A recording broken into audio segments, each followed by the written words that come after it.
amigos, a continuación les haremos un breve recuento de la época de la monarquía y de sus 7 reyes quienes gobernaron durante este periodo. A continuación los dejo con el primer rey, Rómulo.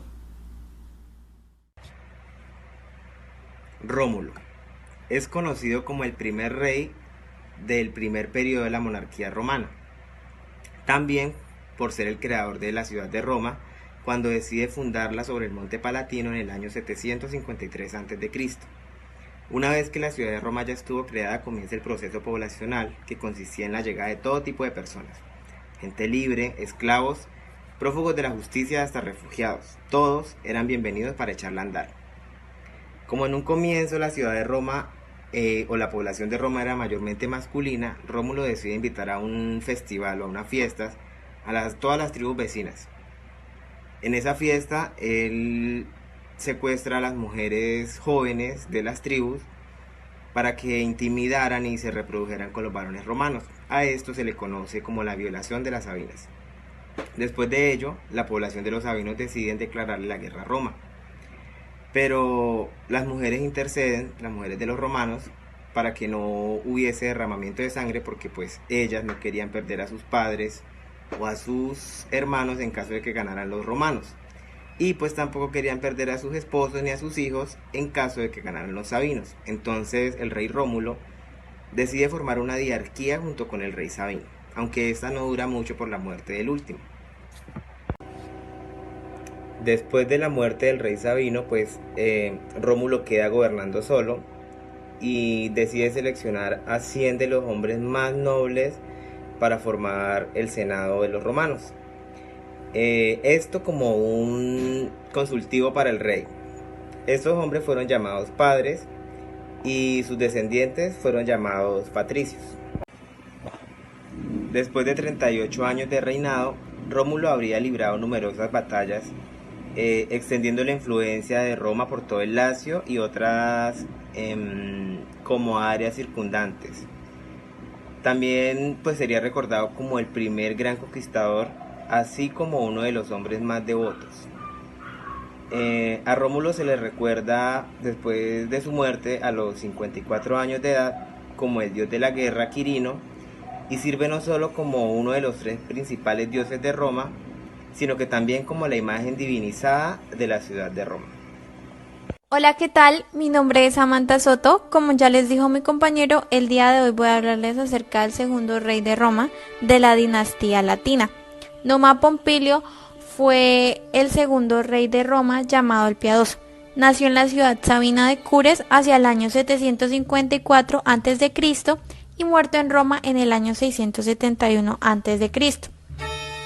En la imagen pueden ver quién fue Numa Pompilio físicamente. Numa Pompilio accedió al trono de Roma tras la muerte de Rómulo, el primer rey o monarca, como le dijo mi compañero, de los periodos de Roma o la dinastía latina, que fue a la que él perteneció. Bueno, hablando de Numa Pompilio, al igual que su figura está envuelta en la leyenda. Numa tenía unos 40 años cuando se convirtió en el rey de Roma y gobernó durante otros 40 años. Tradicionalmente se ha considerado a Numa como el fundador de la religión clásica romana. No obstante, dicha religión se basaba en la gran medida en la etrusca y la sabina. Así, por ejemplo, es posible que el dios de la guerra Sabino, Quirino, se identificase con Rómulo deificado y a su vez con Marte, el equivalente dios latino. Fuese o no fuese el fundador de la religión romana, lo que sí parece cierto es que Numa realizó una organización profunda del clero, creó un cuerpo de sacerdotes oficiales, el colegio de los pontífices y el de las vestales. Deificó a Rómulo, eliminó los sacrificios sangrientos que lo sustituyó por ofrendas y libaciones e instituyó las fiestas saturnales. La tradición sostiene que fue Numa el que introdujo en Roma al culto a Llano. Esas reformas asentaron las bases de la primitiva religión romana, la cual en años posteriores se enriquecería con la religión griega, con la que llegó a fundirse, y de este modo los dioses romanos fueron identificados con los griegos, ahí creándose la denominada mitología greco-romana. Además del terreno religioso, Numa Pompilio fue un gran reformador en otros ámbitos de la vida cotidiana romana.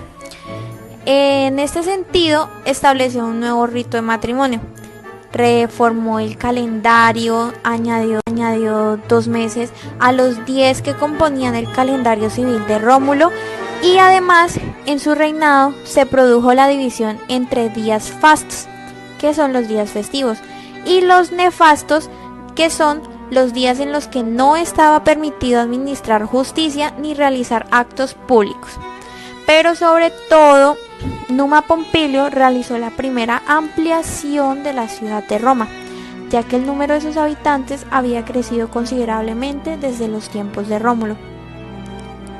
Numa Pompilio fue un rey pacífico, un rey considerado como un hombre muy pacífico, que durante cuyo reinado Roma vivió una época de mucha paz y prosperidad que propició el crecimiento urbano. Bueno, espero que les haya gustado la información que les acabo de dar acerca de lo que hizo Numa Pompilio, de lo que aportó a la historia romana. Y enseguida, a continuación, viene mi compañero a hablarles acerca del tercer rey de Roma, Tulio Hostilio.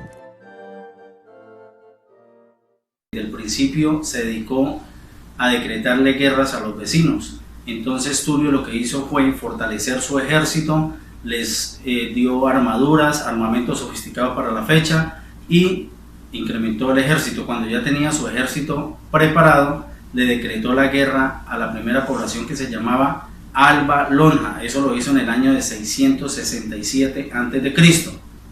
Allí Alba Lonja era dirigido por un rey llamado Cayo Pluquilio, que fue el primero que murió en un campamento. Rey muerto, rey puesto. Los albanos colocaron a un dictador llamado Mesio Fufesio, quien lo nombraron como rey y comandante supremo de su ejército.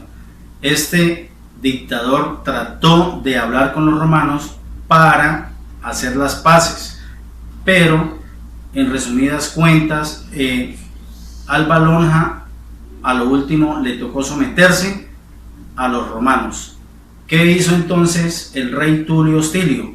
Tulio Hostilio dispuso que el dictador Mesio apoyara a los romanos en caso de algunas guerras que se libraran con otras localidades vecinas. Poco después, la ciudad de Fidenas, que estaba sometida a los romanos, que era una colonia, decide rebelarse contra los romanos, y entonces Mesio le brindó apoyo a los fidenos. Les dijo que él en el momento de la batalla les quitaba las tropas para que ellos pudieran ganarle a los romanos y poder liberarse, pero el rey Hostilio se dio cuenta de esta jugada, y de ahí se dice que esta batalla fue una de las más cruentas que haya librado Roma. Después Mesio incorpora su ejército a los romanos. Se dice que el rey Tulio Hostilio fingió de buen ánimo recibirlos, pero al día siguiente convocó asamblea con los dos ejércitos. Los albanos, el ejército albano acudió, pero desarmado. ¿Y qué hicieron los romanos? Los rodearon, y en ese momento el rey Tulio Hostilio ordena capturar al rey Mesio y ordena que lo descuarticen por traición. Lo amarraron en 2 carruajes romanos y lo destrozaron. Además de la expansión del territorio romano y del incremento de la fuerza de su ejército, Tito construyó un templo inmenso para los senadores y la curia, que se dice que duró en pie 500 años más. Tito Hostilio descuidó la parte de los cultos descuidó a su dios Júpiter por estar en tantas acciones belicosas. Entonces se dice que cuando él cae enfermo va a pedir apoyo al rey Júpiter, pero el rey Júpiter responde encolerizado y lo mata de un rayo. Pero según el historiador Tito Livio, dice que fue asesinado por los nobles en descontento por su reinado. Bueno, amigos, esto es mi historia respecto al tercer rey. A continuación los dejo con mi compañero que les explicará el cuarto rey de la monarquía romana. Anco Marcio fue el cuarto rey de Roma, apodado el Constructor. Fue elegido por el pueblo y confirmado por el Senado en el año 113 de Roma. Tras el corto interregno que consiguió la muerte de Tulio Hostilio, Anco Marcio era sobrino o nieto de Numa y por tanto pertenecía a los sabinos.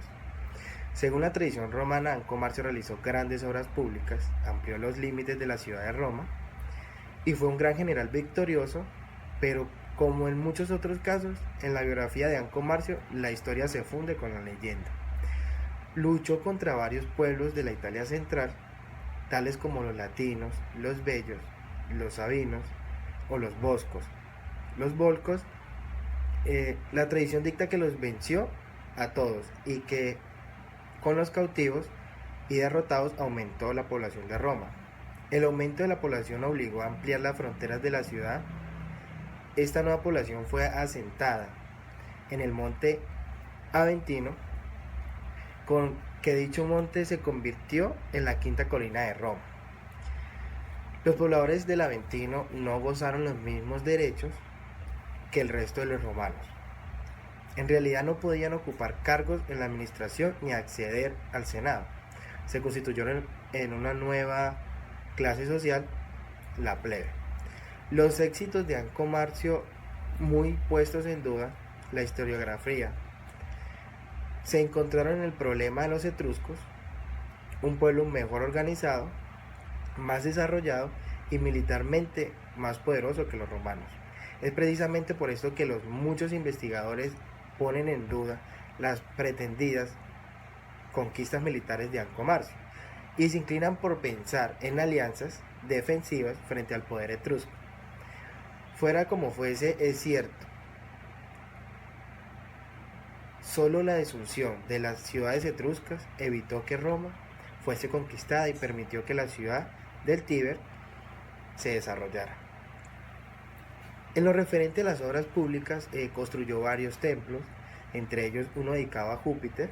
También se le atribuye el puente Sublicio sobre el Tíber, el acueducto Aqua Marcia, las fortificaciones del monte Junículo, la construcción de una cárcel y el puerto de Ostia.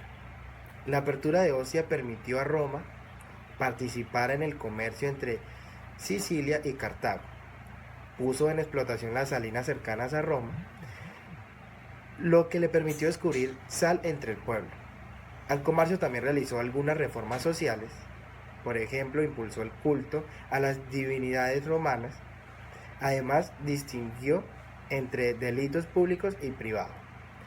Tras 24 años de reinado, falleció en Roma y fue sustituido por Lucio Tarquino Prisco. Pese a que la historiografía romana nunca aceptó un periodo de dominación etrusca de la ciudad. Lo cierto que Tarquino Prisco era etrusco. La mitología romana trató de disfrazar este hecho, convirtiendo al nuevo rey en un refugiado griego que emigró a Etruria y que contrajo matrimonio con una mujer etrusca, pero esto no parece muy probable. Bueno, en esta ocasión les voy a hablar de Tarquino Prisco. Tarquino Prisco fue el quinto rey de Roma. Con él se inicia la dinastía etrusca. Gobernó durante el año 616 a.C. hasta el año 587 a.C. Fue un rey autoritario, guerrero, un gran planificador y urbanista. Se dice que su nombre completo es Lucio Tarquino Prisco y emigró a Roma en el año 627 a.C. y pronto se dio a conocer por sus dotes como militar y por su labor como consejero. Con la muerte de Anco Marcio empezó una disputa entre los hijos de este y Tarquino Prisco. Recordemos que en ese entonces la monarquía era electiva y no había un derecho sucesorio. Por tal motivo, Prisco Tarquino pudo acceder al trono. Bajo su reinado, la ciudad empezó a prosperar y se produjo así una notable influencia etrusca tanto en las tradiciones de formas de gobierno como en la religión. Esta prosperidad permitió que el rey embelleciera la ciudad y empezara a realizar una serie de obras públicas, las cuales construyó el Circo Máximo. También se introdujeron los Juegos Atléticos, que más adelante se convirtieron en luchas o peleas entre hombres armados y gladiadores. También construyó el templo a Júpiter en el Capitolio. Tarquino también organizó la población de Roma en 3 tribus: Ramnes, Tities y Lúceres. Según tradiciones, también organizó el Senado y el ejército.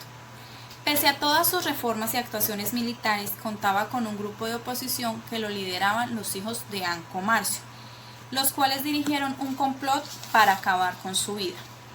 Pero antes de que ellos ejercieran el poder, el yerno de Prisco Tarquino, Servio Tulio, con ayuda de Tanaquil, su esposa, o sea, la esposa de Tarquino Prisco, lograron que Servio Tulio, lograra hacerse al trono. Entonces, esta es como el resumen o una breve historia de Prisco Tarquino. A continuación, les voy a hablar de Servio Tulio y los aportes que tuvo bajo el gobierno o bajo el reinado de Roma. Las tradiciones más antiguas afirmaban que Servio Tulio era el hijo de un noble cornículo. Cuando esta ciudad fue conquistada por los romanos, su padre falleció, pero su madre embarazada de Servio fue llevada como esclava a Roma y entregada a Tanaquil, esposa de Tarquino Prisco, quien para ese entonces era el rey de Roma. Servio Tulio fue creado en el Palacio Real. Se cuenta que un día su cabeza se cubrió en llamas sin que sufriera el menor daño, lo que al ser considerado signo de favor divino, le valió del favor del rey y su esposa Tanaquil, y marcó el comienzo de su ascenso hasta que ya adulto comenzó a asumir cargos de responsabilidad en el gobierno. Cuando el joven Servio tuvo la edad suficiente, el rey Tarquino le casó con una de sus hijas, y así tras la muerte de Tarquino accedió al trono. Durante su largo reinado realizó grandes reformas políticas, militares y sociales. Por ejemplo, la organización del ejército romano. Su reinado fue pacífico y se destacó principalmente por la cantidad de reformas realizadas. Estableció la primera constitución de Roma, de la cual hoy no se conoce nada. Realizó el primer censo, que consistía en un registro quinquenal en el que cada cabeza de familia debía inscribirse y notificar sus bienes y el número de personas que formaban su familia. Dividió la población en 5 clanes, según la fortuna, de manera que los ciudadanos de la última clase social, los de menor renta, quedaron exentos del pago de impuestos, y en tribus, según el lugar en el que habitaban. Esta división social facilitó la participación de los plebeyos en la vida política romana, por medio de los comicios, ya que desde entonces el único requisito para ascender socialmente era la fortuna personal y no el derecho de nacimiento. Amplió la ciudad de Roma extendiendo la muralla conocida como muralla serviana, hasta albergar el Quirinal, el Esquilino y el Viminal. La muralla serviana marcó los límites de Roma durante los siguientes 5 siglos. Creó una liga entre los latinos y los romanos, con el objeto de acabar con las guerras entre ambos y defenderse de enemigos comunes, que tuvo su centro en el templo de Diana del Aventino. Falleció de forma violenta en el año 534 a.C., víctima de un complot protagonizado por su propia hija Tulia y su esposo Tarquino el Soberbio, el cual le sucedería.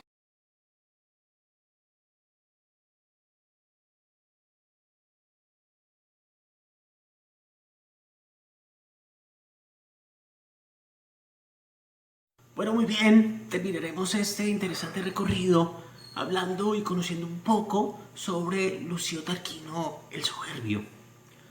Básicamente se trata de el séptimo y último rey de esta monarquía romana, perteneciente a la dinastía etrusca. Este hombre reinó del 535 a.C. hasta el 509 a.C., es decir, 25 años.